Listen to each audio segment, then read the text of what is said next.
This is your Fox 47 News Flash. Welcome to your Fox 47 News Flash from the Digital Newsroom. I'm Chris Lewis, and these are the top stories that we're following. Big changes are in the works for streets around the state capitol building in downtown Lansing. Lansing is planning to convert 6 one-way streets downtown to two-way streets. The plan was announced in 2019.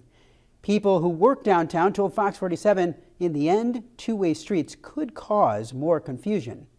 New stoplights are already hanging at Allegan and Capitol, which are covered until they are active. Capitol Avenue, Grand Avenue, Ottawa Street, Allegan Street, Pine Street, and Walnut Street are all on the list to be switched to two-way streets.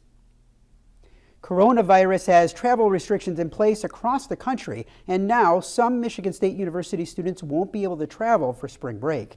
Some Chinese students are even worried about going home over the summer. More than half of MSU's international students come from China, with nearly 3,000 students. We do have a few students who traveled home to China for the Chinese New Year celebration, and they're now unable to return to campus. So we're working with them to figure out what is the best plan, said Krista McCullum-Beatty, director of the Office of International Students. Some have had trouble getting money because many banks in China have closed.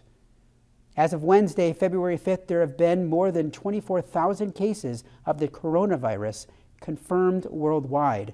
However, only 12 are here in the U.S.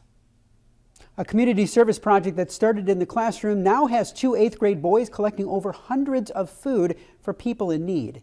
Keon Walker and Dane Vaughn, 2 8th grade boys at Parkside Middle School in Jackson, are collecting food donations for Jackson Community Food Pantry. So far, the boys have collected more than 200 bags of food donations. The boys drive for hours around Jackson, going door to door, collecting the donations, and through the help of social media, more donations keep coming in.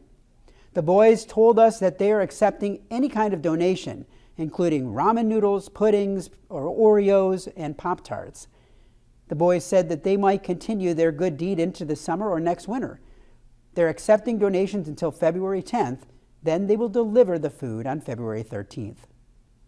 As the primary election gets closer, the state of Michigan is trying to prevent a primary crisis of its own. With the expected tidal wave of absentee ballots coming in, clerks across the state say that the processing time will take longer. The law changed back in 2018, making it so that anyone can get an absentee ballot for any reason.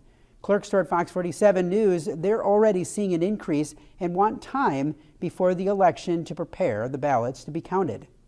Clerks across the state are banding together and asking the legislature to let them start the process a little bit early in the future.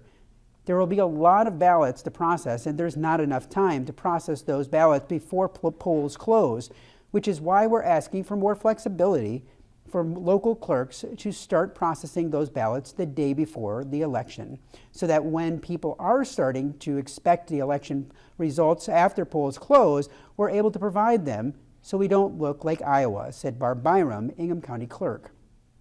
Starting early wouldn't mean counting ballots, though. It would just mean prepping the ballots and opening them up so that they are ready to be counted. Currently, clerks can't start that process until 8 a.m. on Election Day, and they say it will take more than 13 hours until polls close. The bill, introduced by the legislature by representatives and former Secretary of State Ruth Johnson, wouldn't help the upcoming March primary. If approved, it would affect voting in August and November, when clerks say that they're expecting to see even higher numbers. Learn more about all of these and all Mid-Michigan's breaking news on fox47news.com.